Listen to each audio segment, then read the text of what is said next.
Today, we're going to be talking about building buyer personas that actually close deals. Buyer personas, if you're in marketing, you might be rolling your eyes a little bit. I certainly do whenever I hear about buyer personas, but I think they're, if the very rare occasion when they're gotten right, they're the secret weapon to a company. But 99% of the time, they're really just a waste of space. So if we haven't met yet, hey, what's up? My name's Dan. I've been a copywriter for a very long time, and I've written for all kinds of companies across the board, from small to big. I got my start as a grant writer in the UN, and then later transitioned into sales copy and digital marketing and whatnot. And I have also sold a whole lot of different stuff, everything under the sun, from clean tech over to, if you've heard my story about selling beer from a monastery, that was an interesting one. As I said, I used to be the CX. What I'm messaging, often with AI on LinkedIn, and basically creating funnels where you grow your email list, get sales calls and whatnot. And if you're interested in connecting, that's my LinkedIn URL. You can find me pretty easily. And that silly picture is what I have as my profile photo. So in case you're looking for the right Dan McDermott, that's this guy. So let's get into the problem here, folks. I'd love to really cover this is such a pet peeve of mine. So forgive me if I get fired up as we talk about this, because this is a really big issue that it's kind of like a blind spot that most people don't realize could be very powerful for them. However, this is the number one result when you say buyer persona template. The number one thing that you get is a HubSpot sort of buyer persona builder. And while I love HubSpot for so many things, I think this is awful. I think this is really hurting the industry. You can go through this process. It asks you a bunch of questions. It lets you choose a silly avatar, and then you get this as the result. And you tell me, is this worth the paper it's digitally printed on? Is this worth anything to you? Here's the name, preferred method of communication, tools they need to do their job responsibilities, and then there's a couple other ugly slides that they have that basically don't tell me, if you could hand this to an SDR and say, go write a cold email, is this even remotely helpful? The answer is no, not even close. But this is the number one thing, the number one resource that gets pointed to. So clearly people use this, and that's not a good thing. The number two result is a little bit better. It's a Canva, it's a link to Canva, which gives you a bunch of templates to build buyer personas visually. And while this is slightly better, this is the number one template on Canva itself. So if you go look for buyer persona templates on Canva, this is the most popular one, I believe. And also, I mean, it looks, I guess, nice from a slide perspective, but look at how much bio is here, how much is in terms of goals, skills. And if you look at the other buyer persona templates, it's basically all the same boxes kind of rearranged with a couple different colors, a couple different photos. You tell me, is this something that is actually going to be useful to write cold emails, to write your cold call pitch, to do any sort of deeper strategy of, hey, between persona A and persona B, we should go with this slide versus this slide? I really hate this stuff when I see it, because I think that a lot of companies are setting their salespeople up and their marketers for total failure, because they say, okay, well, we did this, we built the buyer persona, go use it. And the real sad part is that this is not going to work. And you're putting somebody junior usually in the firing line and saying, well, we gave you the research. Is this really research? Is this really in-depth stuff? I think not. So let's keep going here.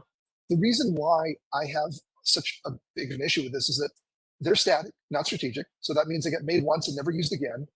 They're filled with vague demographics. This one is literally something I've seen. I've seen goal-oriented Sarah as a 38-year-old decision maker, who knows what kind, who owns a dachshund, literally saw that, and loves pistachio ice cream. Literally saw that. And unless we're selling pistachio ice cream or pet products, I couldn't care less, right? And it's psychobabble. I think that's the right term for it. If there's a lot of background noise, let me know in chat, because I'm hearing a lot of it. So let's keep going here. Nobody actually uses these to test copy, to train their sales folks or improve strategy. And a good buyer persona can really do all three. It can come through when you're building your copy, when you're hiring people, when you're testing, when you're training. These, which we'll see in a second what a deep one looks like, these can be used everywhere. So instead of treating them like checkboxes, we should be treating them like tools that can be used in a variety of spaces. So number two, they're built on assumptions, not behavior. Big problem. They're usually built internally in a vacuum with a bunch of people around a desk sort of saying, okay, well, this is what I think they do.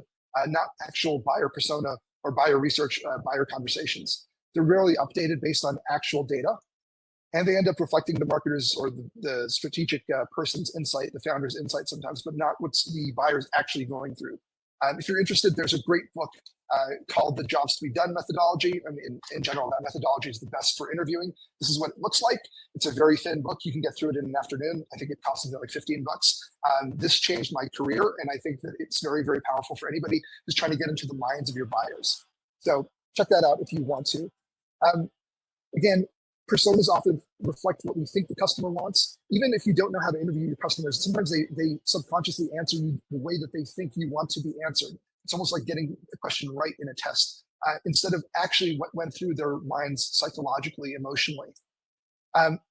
Then third here, they don't help you write better copy. There's no voice. The book title, John, it's The Jobs to be Done, the Handbook. And it's really, really excellent.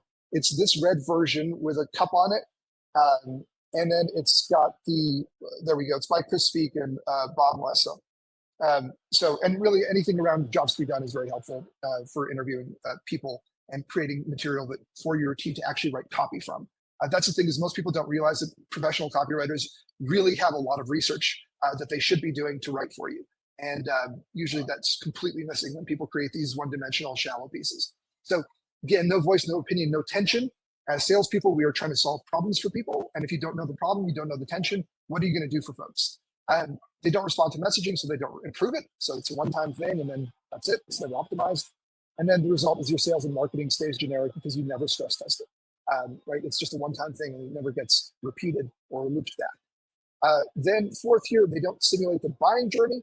There's no insight into specific trigger moments, evaluation paths, internal politics. As I'm going through these, you should see that your buyer persona should be covering all of these, really. There's no sense of timing, of resistance, of urgency, and you're left guessing why deals stall or messaging falls flat, right? It's really a pity. They describe who the buyer is, again, very statically, but not how they buy. And I think that's a very, very, very important part of this. Is your persona really zooming into how they buy? If you had a new person join your company, could they look at your buyer persona and go, oh, I really, really get it. I really understand how to sell to this person. That's the job your buyer persona should be building. I should be doing for you. And then finally here, fifth, nobody actually trusts them, including your own team, including yourself. I mean, it's an industry joke, actually. I mean, again, many people really just make fun of these. If I say buyer personas at a marketing conference, most people will be like, all right, buddy, there's the door. And that's because they aren't useful. They don't get used. Eventually, the persona doc becomes a joke or an excuse not to talk to real people. Sales don't use them. Leadership forgets they exist, and marketing stops updating them. Huge problem. Again, if I can emphasize that enough, and I hope I've made my case there. These are the 5 reasons why these docs usually are just totally fall flat and are a total waste of time. Well, they usually are generated in a couple of minutes and don't go anywhere. So instead of that, actually, yes, let me dive deeper into the actual cost. So you'll end up with bad copy, bad ads, bad demos, bad training material, bad idea of who your customer is across the board in your company. You're going to burn time and ad dollars taking it to the wrong people, talking to the wrong people, sorry. And then a sales rep basically will waste their discovery calls on unqualified buyers. They might even have a weak idea of what the persona goes through until putting in the time, their 10,000 hours speaking to that one person before they actually get good. We don't want to waste 10,000 hours, right, with a sales rep. You want that person to be set up for success from the beginning. And then finally here, your marketing sounds generic because you're literally just guessing off the back of a crappy doc. No good, right? Instead of all that, let's go through this here instead. Hey, Jeffrey, nice to see you. I want you to think about building this type of thing. What I'm going to show you is mine. I'm going to give you the prompt. I'm going to give you the full thing, and it's a pretty deep one. But before zooming into like, oh, I need to copy paste everything that Dan's talking about, I want you to think about what we're doing here. The first thing is to take this buyer persona and build a really deep one. You can totally edit my process. You can totally kind of replace it and do your own if you want, but you need to have one standalone buyer persona template that you've created for your company that you can really rely on, because that thing, like I said, can be used everywhere in your sales and marketing and strategy. But if you're also going to use the ChatGPT process that I'm going to walk you through, you need to have that thing first. The reason that many ChatGPT inspired conversations, again, sort of fall flat is that we're not starting with enough context to give the AI enough stuff to work with. And if you just sort of say, here's a 2-line buyer persona, again, that Sarah's 38 years old and likes pistachio ice cream and has a dachshund, you're not going to get good results with your AI. The AI is just as good as the material you feed it. The better the material, the better the prompting, the better your output will be. So if you've tried this once and it hasn't worked very well, don't give up on it. Try mine out, see what I'm doing here, and then by all means try to make it better or make it more adapted to your needs. So again, buyer persona first, that's a standalone piece. And then that feeds into 4 specific types of conversations that I want to have. I want to have a multi-turn role play potential. This is something where you can use it to role play, again, to train, to experiment with new ideas. Even in your interviewing, maybe you want to role play and do some of that stuff with folks you're talking to. And multi-turn is the key. That took me a while to figure out. So there's that. And then there's the objections generator. I want the AI to really understand or really give you good, thoughtful objections that you might face in the real world. This is often overcome. Usually AI is too nice to us and wants to speak to us the way we want to be spoken to, I suppose. And it's almost too polite. So there's one little prompt trick that is literally a one-liner that we put in that will overcome that and give you very direct and honest feedback. Then third, there's message testing, where you're going to put this out there and then let it. It's almost like product testing. If you're out there, you have these. Oh gosh, I'm blanking on the name of this. But where you have a bunch of random users sitting around a table, going through a product and describing their experiences, what they like, what they don't like. Having a conversation like this might uncover some really cool stuff. And then finally, buyer strategic insights. That's, maybe a higher level version of the message testing. I like having both though, because they give you slightly different types of outputs. So with all that said, I hope that's clear. If you'd like me to go through this process I'm about to go through, just hypothetically with Apollo, just drop your URL into chat and we can, Kim, I see you put in SpiceX, that's great. Anybody else who wants their URLs done, just drop them in chat here and we can, I'll get to them in our Q&A session. Let's go through this example here and whoops, sorry. Let's go back. Here's well, actually, let me go through the example before giving you the prompts. This is a little teaser. So let me go into ChatGPT. And I think the best one to do this with is going to be Apollo. I like it because it's, sales folks should know Apollo and whoops, that's not it, apollo.io. That's it. And then what I'm going to do here is I'm going to grab the first prompt, which again, I'll share all this with you all here. But you'll see these are a little bit intense. And what I want here is I want you to use your own URL in this process. So let's say that I'm pretending to be a sales rep at Apollo or somebody at Apollo who's going to pop this in. So here's the prompt, which is basically, you can see, I'm going to input the website basically. Based on the website, it should infer who, why, what, and where basically that you should be speaking to. It then creates an output format for you. It then creates 7 basic or big questions. Sorry, 8 big questions. 5 big questions, geez. And then the guidelines are basically there to also kind of keep the jargon down, make them opinionated, even slightly jaded. I think this is a really good addition that I added here that uses, you'll see the level of output it creates. And then example use cases is everywhere. And I want it to start with this message, which is, please give me your URL, basically, right? So we're going to go here, pop the URL from Apollo in here. And let's see who it says we should target. Again, this is the buyer persona part of things. And let me zoom in a little bit so you can see this properly.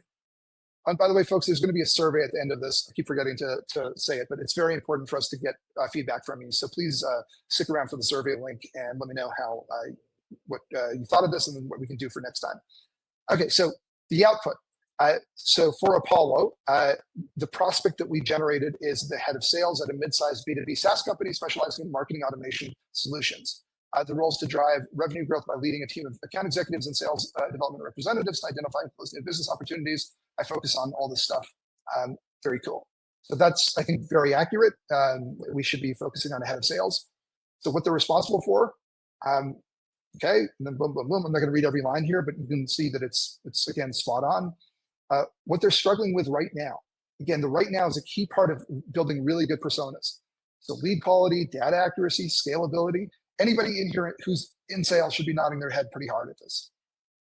So why I'm looking for help. Maybe they missed some targets. Maybe team morale is dropping. Maybe they have more aggressive growth goals. Here's what I've tried and didn't work. They purchased lead lists in the past. They've done some manual prospecting, multiple point solutions. Here's what I'd love to see in a vendor, comprehensive data, et cetera, these features. Top objections in their own words. So accuracy, is this going to integrate? Is it user-friendly? What's the ROI? Here's the buying journey. Industry blogs, webinars, seeking recommendations on LinkedIn, shortlisting, demo requests. So, and then a little bit of their personality. So this is very, very, I think already a good outcome that you can use in your own work that should have an impact immediately. But I want you to see the difference between that and this stupidity, okay? This. I can't do anything off the back of this. I can't even begin to write copy to convince somebody for something. I can't begin to start speaking to their problems. However, here, I absolutely can.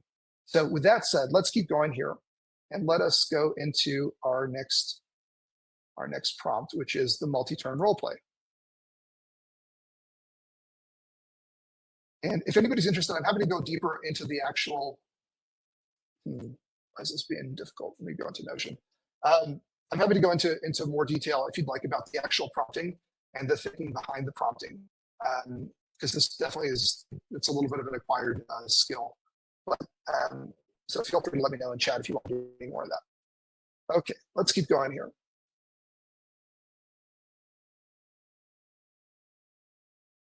So I'm in character as Jason Mendez, head of sales at a mid-size B2B SaaS companies. It's Thursday afternoon. I just wrapped 2 back-to-back pipeline reviews, and I've got 15 minutes before my next call. I've got Slack going wild, but I'm here, headset on, coffee half cold, trying to figure out if you're worth a line item in next quarter's budget. Okay, go ahead, give me your pitch. Let's see what you've got. So let's do this. And let's go to another ChatGPT conversation just for the sake of it. This is where you would drop your pitch, your cold call script, your cold emails, something like that. So I'm going to say here, please write a sales pitch for Jason Mendez, head of sales. Obviously, I'm just doing this to be quick, but you would use your own thing here that you've developed. On behalf of Apollo.io. Let's see if that.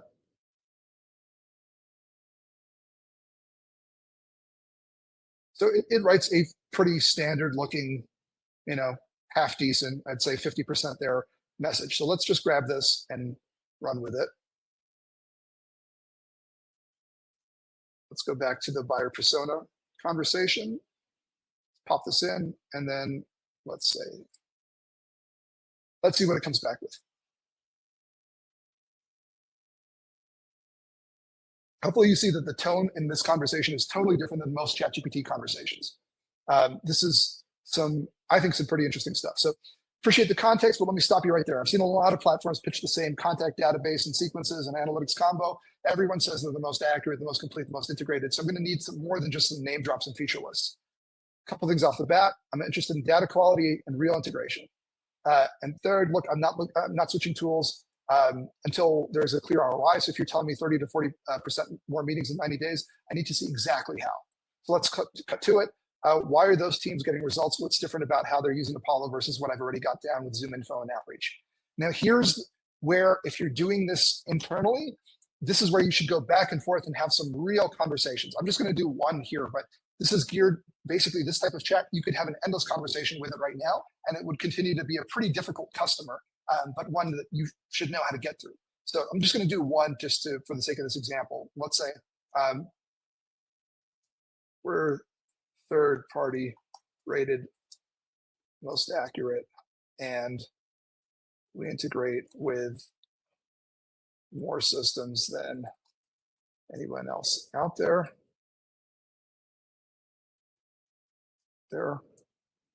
I have a, let's say, a 7-minute demo video that walks through the exact 4-step process that you'd use to get to the results we promise, which are, and I'm totally making this up, obviously, 30% plus more, more meetings than you're currently landing each month. Okay, but you just kind of repeated the pitch. This is what I love about it. It really, really, really pushes. So everybody says they're accurate. None of it says why this would really be believable. Be specific. Walk me through an actual workflow. Da, da, da, da, da. And then, so I'm going to keep going on the prompting, but I hope you see like how challenging that this type of prompt can be for your conversation.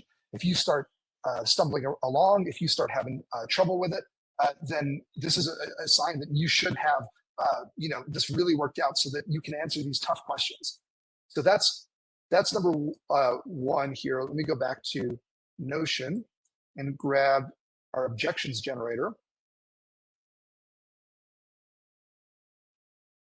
And that role play thing is something you can prep and just give, again, people you're interviewing, people you're training, people who are maybe underperforming and need a little bit of perk up. And I think it can be used, in a bunch of places. So this one is, again, for, let's see here. I love some of the language about this. I'm kind of nerding out a little bit about some of this, but getting to the objections list is really important. And you can do this in a quicker way and just, feed ChatGPT your URL and say, give me some objections that a head of sales would have. But this is way better. So it's organized into a couple different types of objections. Here are 2 emotional objections. Honestly, I'm just tired of onboarding new tools and overpromise. So overpromising keeps coming up with this guy. If this thing slows my team down even a little, I'll hear about it immediately. So these are the real concerns keeping this person up at night. So rational objections, you say 35 plus million plus contacts, but how many of them are actually relevant to my ICP? I need a sniper rifle, not a fire hose. Interesting. I already have Zoom info, outreach, and Salesforce. Are you saying that I should replace all 3? Then some organizational and political objections. So RevOps is going to throw a fit if this messes with Salesforce. I mean, literally, I've heard a very similar line to this. I can't sell this internally without a clear defensible ROI. Again, I think that's something that if Apollo doesn't have this ready to go and some sort of deck and some sort of video, then clear problem. Let me be clear, I want something better, but I've been burned and I've got internal politics, skeptical reps, and an already fragile stack to manage. You're not just selling me a tool, you're selling me fewer headaches. If that's not obvious upfront, I'm out. So again, this is really, really powerful stuff, I think, to sort of get in the headspace of what this person is going to come to the table with objections-wise and how, therefore, you should be preparing for these conversations. You can create landing pages, you can create speaking points, you can create battle cards, you can create all kinds of stuff that would solve this. Well, let's keep going here. And Peter, yes, I'm sharing the Notion doc once I go through one example. I'll send you the link to it. And here's the message testing. Let's go into here. And just a quick check-in as I'm loading this in. People finding this helpful? Can you just let me know, is this something that's actually you can see yourself using? Just give me a thumbs up or a yes or something if so, or a no, I guess. So let's go in and paste another message. So right, oops, another message from Jason. Write me another 2, let's say, messages from Jason. Make one a sales email and one a nurture email.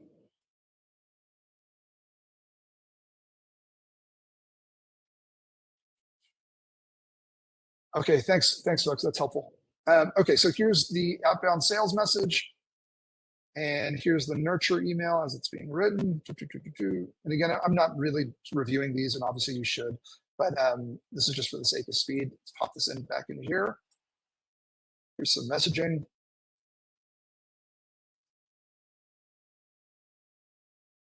Okay.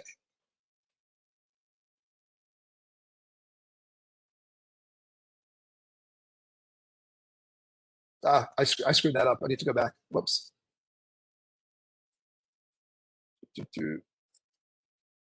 Sorry, my mistake. I meant to ask for 2 messages aimed at Jason from Apollo. One should be a sales email and one should be a nurture email.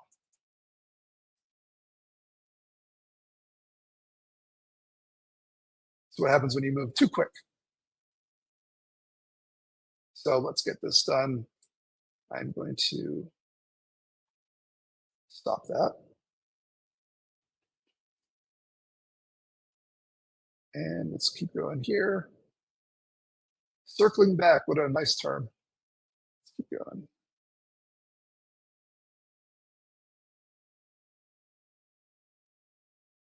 Okay, so that's here. Let's go back to here. Sorry, I gave you the wrong messaging. Please use these email examples instead. Okay. So yes, reading these as Jason Mendez, head of sales at a mid-sized B2B SaaS company. Here's their take. So gut reaction. Okay, it's not the, but I really want to emphasize this. The tone of this is totally different than anything that I believe most people have seen. And I think that that's a very, very interesting way to sort of head up your potential for how you can have AI as this really smart assistant. So, okay, it's not the worst thing. It's written for a persona, not a real person, though. That's what it feels like. You're just checking boxes. It's clean, but I can feel the template under the hood. I totally agree. And it's okay. And then this one's softer. Don't assume I'm ready to jump, but just circling back, which is what I sort of joked about as it was writing, always makes me groan a little. And what felt relevant, if anything, the without adding headcount line hit. That's real. So this stuff is really, really good. We need the stuff that's bad and the stuff that's good to sort of float and sink. I also appreciated the mention of ClickUp and Deal. I know teams at both. That gives me a little bit more credibility. Great. What felt generic or lazy, and then it has a couple of absolutely sort of, it's not necessarily jargon, but it's kind of filler copy. And then the checkmark list makes it feels like a sales deck slid into my inbox. It's trying to be helpful, but it comes off a bit copy paste. Really good feedback. And by the way, you can see how you can talk back and forth between conversations even, so between separate threads. What's missing, what I really want is a quick peek under the hood. Not a full demo, but give me a link to a 2-minute Loom or a one-pager that shows how you help reps prioritize and engage. Right now, you're asking me to do this without giving me much to evaluate.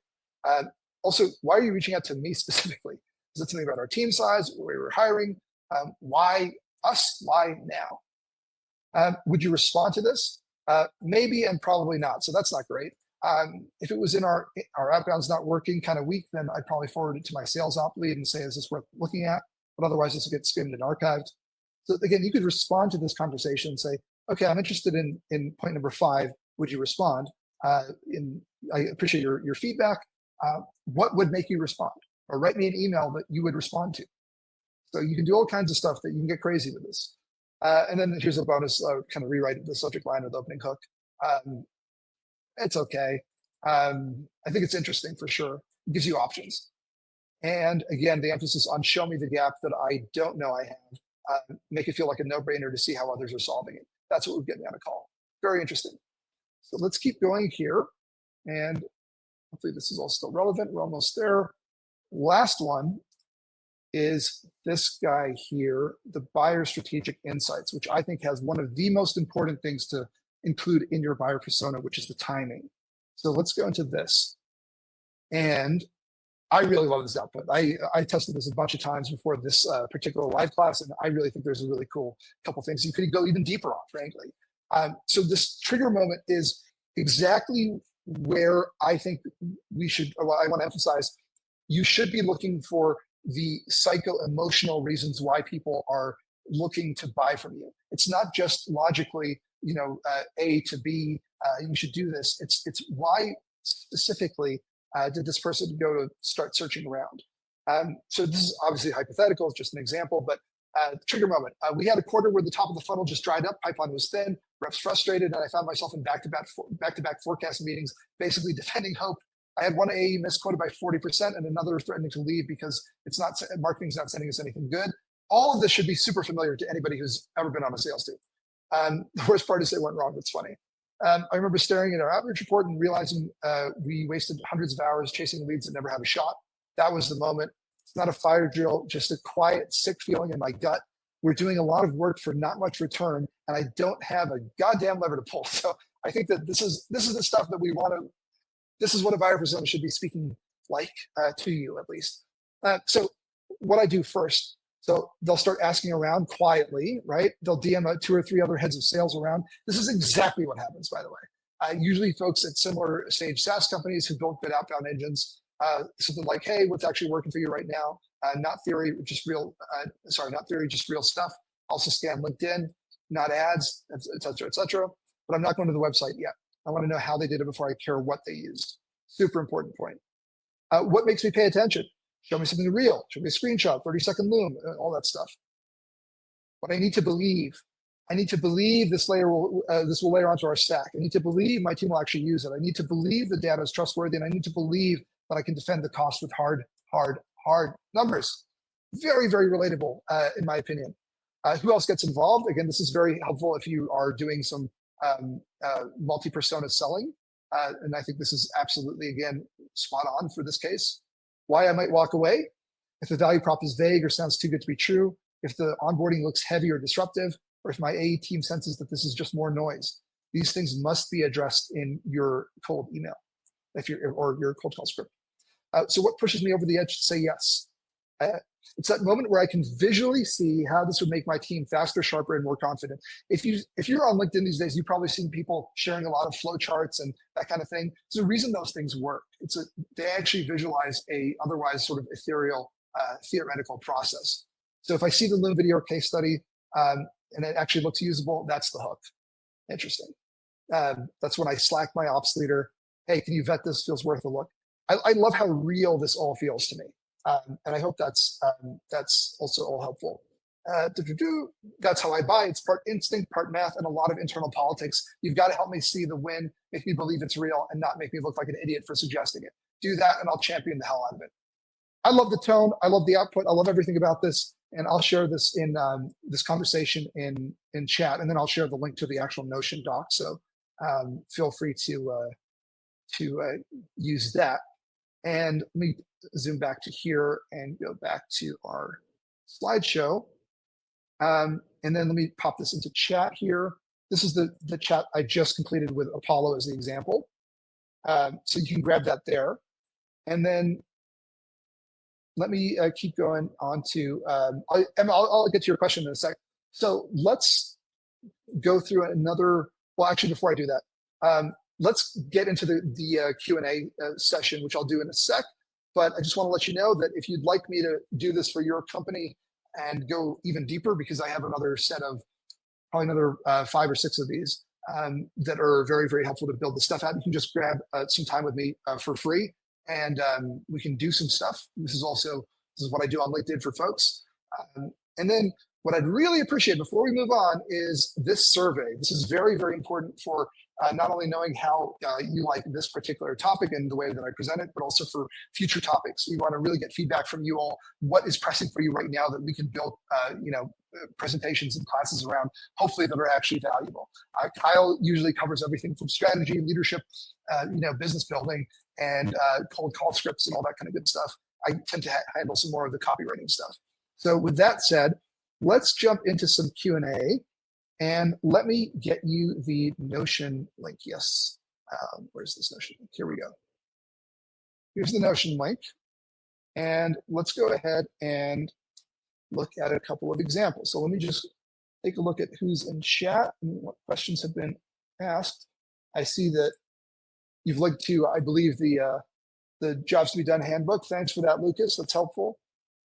Lauren, I see that you're on Lexi Consulting, so we can pop that up again.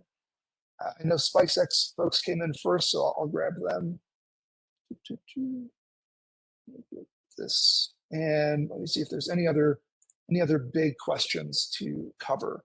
If you have other questions just about prompting or AI or buyer personas, let me know. And then on the Notion doc, you can make a duplicate of this. What should show up is this here. And then you can just hit this button over here on the top right to duplicate it for yourself. This little button here that has the two boxes, I guess, stacked boxes. So let's keep going here. And let me see SpiceX. Let's pull you guys up and see what we can come up with. SpiceX.com. You almost saw my favorite Indian restaurant that I like to order my delivery from, Spice Room. Okay, SpiceX. So what I'm going to do here is I'm going to start with the first, start a new chat. By the way, I'm using, one thing I want to point out, I'm using 4.0 for this particular type of stuff. Technically, 4.5 is supposedly good for writing and exploring ideas. I'll be honest, 4.0 just does a better job. So you can experiment with different stuff if you want. The others are better for, I think, coding and other stuff, but 4.0 is my favorite for writing right now and for analysis. So let's get into this. Let me grab the prompt first. Let's go to the persona builder. And then I'm just going to go through the persona builder for a couple of the companies, and hopefully you folks at SpiceX can continue to do the rest of these prompts as with everybody. I just like to go through and do this for a couple of folks. So let's start here. And then it should say, give me your URL.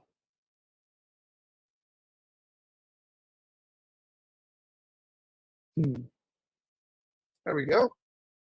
Had to think there for a second. All right. I'm the director of operations at a mid-sized contact center specializing in customer support for various clients across industries. My role involves overseeing daily operations, and et cetera, et cetera. So SpiceX folks, let me know if this is spot on. I think it is. I believe I know your company, so I think this is correct. But you let me know. And then here, the buying journey, how I talk and think, the top objections here. So I think this is pretty cool. This is pretty accurate. You let me know if this is on for you guys. And then let me just pop a couple more in here. Let me go through actually just the one level of the, by the way, you can go out of order with the prompts that I gave you. I prefer to do it in order, but just for the sake of it, let's jump past the role play and let me go into the objections part. So you can pick and choose from this. I want to really emphasize this, folks, is that you shouldn't look at this as like some sort of really fancy product that I've created and you can't touch any of it because it's going to break everything. You should be trying out different stuff. Do it backwards, but just start with the persona always. So here are some objections. And again, SpiceX folks, tell me if this is accurate or not, but I'm tired of getting pitched transformation when I really needed something that just quietly works. We've had 3 different vendors in the last 2 years promising to streamline ops. Each one became a whole thing and they couldn't deliver on the big claims. I don't want another shiny dashboard. I want something my team actually uses. If I bring another tool that flops, I'm the one who looks like a fool. Honestly, I don't have the headspace for another clunky onboarding. So let me know how you feel about those. The rational ones, you say you unify things, and let me just see what you say. Yeah, let me just grab that for you real quick and grab this here. And then while I'm here, I'm also going to drop the survey link. So again, if you have any questions about any of this stuff, guys, just reach out on LinkedIn. I'm easy to get in touch with. And here's the survey. Please, please, please fill this out. This is so important. And if you guys want me coming back, Kyle's got to see that there's some good reactions. And give me your honest reactions, obviously. But let me go back to here. So rational objections, organizational and political ones. IT is going to push back hard unless there's a clear security and compliance clearance. My agent's already switching tabs. This isn't frictionless adoption of a tank. Interesting. This doesn't directly move the needle on SLAs or CSAT. It's hard to sell to leadership. So all those should be pertinent, and you should probably, frankly, have content that addresses each one of these somewhere. It could be an article. It could be some social posts. It could be all kinds of stuff. So thanks, Graham. Let's keep going here. Maybe we can do one more of these and then get to this one. So as you see, I'm skipping around a little bit. Let's get to this, and then let's see what kind of insights it might be able to give us. Okay, full picture, no filler. The trigger moment. We had a client escalation that could have been avoided again, but one of our agents spent 12 minutes bouncing between 4 different tools just to get to the customer's full history. Meanwhile, the customer was getting more frustrated by the second. We missed our SLA, the client flagged it, and I got a Slack from their VP asking if we were, quote unquote, still committed to being a strategic partner. That hit hard, and I can tell you that hit hard to me too. So that was the moment I sat back and thought, this is broken. I'm done duct taping it. I need something else. It wasn't just one call. It was a slow burn of inefficiency catching fire. I love some of these terminologies or some of these phrasings, some of these whatever. I felt angry, embarrassed, and a little helpless. We've outgrown our system and our systems, and it's costing us now. So what I do first, again, a lot of times they're going to people who they trust. They don't trust Google because it's too much fluff, too much SEO garbage. Maybe they go to G2 or something. What makes me pay attention? You show me a visual, right? Again, so common issue coming up here. What I need to believe that this will require full org to implement. I need to believe that they'll like it. I need to believe that I'll see impact in 30 days. So again, can you prove it? The answer is probably incredibly yes, you can. You can put together some stats. I need to believe that your team will own the rollout. Again, this might be in a case study or something, but all of these points you should be creating content for. So who else gets involved? The gatekeeper, interesting. Finance as well. So really good. Then why I might walk away. So all the stuff is very, very, I think, pertinent to the SpiceX folks. I hope that's helpful for you. And let's keep going here. Let me go into what other questions popped up here. Sorry, guys, my contacts are acting up, so I need to zoom in a little bit. So Graham, Dan, have you tried Super Whisper, the speech text, so you can talk to your LLM and not have to type? I love it. So I actually talk to ChatGPT all the time. This button over here will take me to a voice chat in the bottom right here, and then I can speak to it. I go for walks and talk to it, and I look like a nutcase walking around the park here, but it's I think very, very helpful. Let's keep going here. So recordings, I'll send out an email maybe over the weekend, and if Kyle's okay with me sharing the recording, I'll share it. Then let's see here.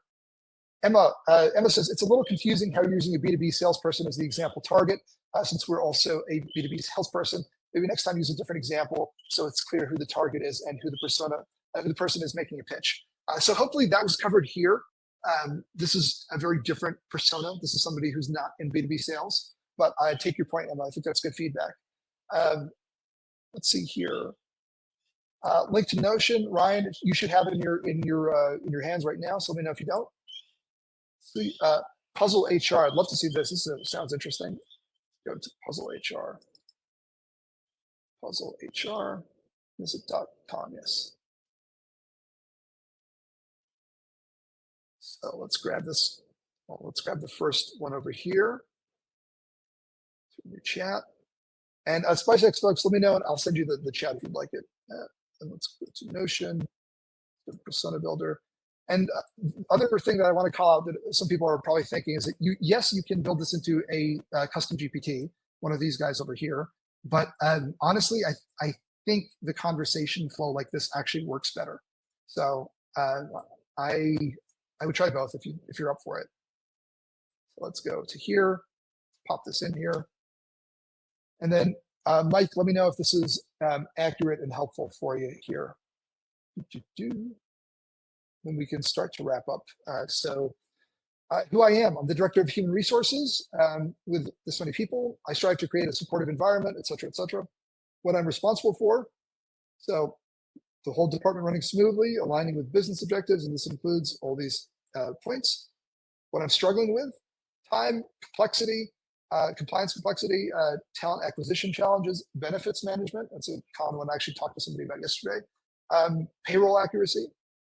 Why I'm looking for help. I'm overwhelmed by admin tasks, the risk of non-compliance, and the need for specialized expertise. Probably sounds accurate. What I've tried is in-house management. The lack of resources led to burnout and mistakes.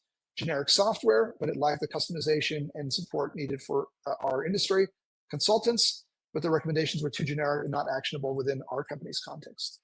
So what I'd love to see in a vendor, comprehensive stuff, proactive, scalable, dedicated, etc. I think those are all good.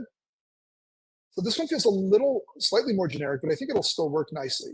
Let me grab one more here and go to the objections over here. Going into objections and problems usually gets you to a much better place pretty quickly. So let's try this.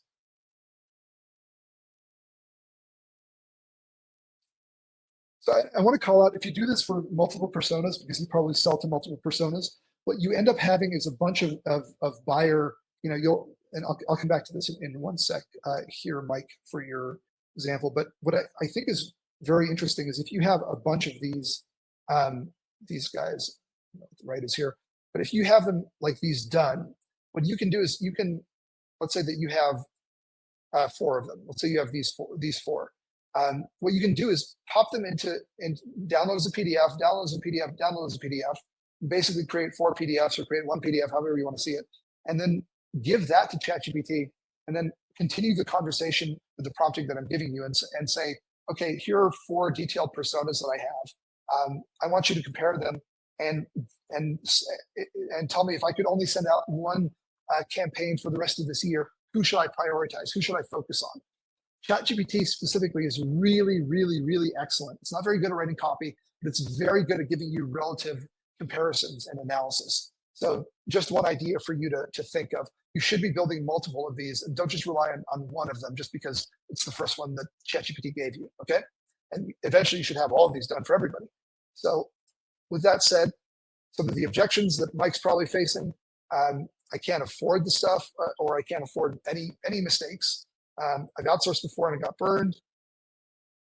How exactly is this better than hiring another solid HR generalist in-house? What does implementation really look like? And then this is very common. I think it's on me if it doesn't work. And then again, ROI. What's the ROI? How do you prove it? I think so many companies need to have this done. A calculator, examples, evidence, proof, but ROI is a really, really specific one. So Mike, I'll share this with you. Hopefully you can continue the chat and then keep going here, make it even better. And I think that's all we have time for. Lexi Consulting, if you'd like, just shoot me a message on LinkedIn. I'll shoot you a Loom video with it here. And I can, Raphael, you asked if there's a recording. Like I said, I'll check with Kyle and send out over the weekend. And anybody who has popped in their URLs, like Gerard and anybody else, please let me know. And I'll shoot you a Loom video with this stuff. I want everybody to be covered, basically. So just follow up on LinkedIn with me, please. Shoot me a message, and then I'll film this for you, and then you should be on point. So Mike says that, okay, that was on point. That's good to know. And one more time, folks, I know I sound like a broken record, but please, please, please fill out the survey. So important to hear from you and get your thoughts. We read literally everything that comes through.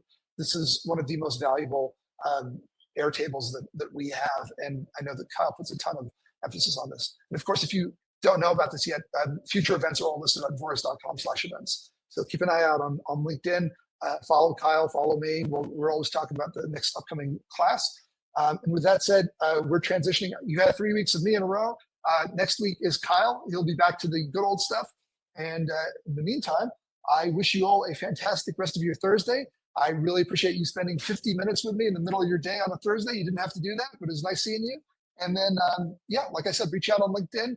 And I hope you have a fantastic rest of your week, rest of your weekend as well, and into next week. And I hope you use this. If you do, let me know, please. I always like to hear back from people and hear what worked, what didn't work.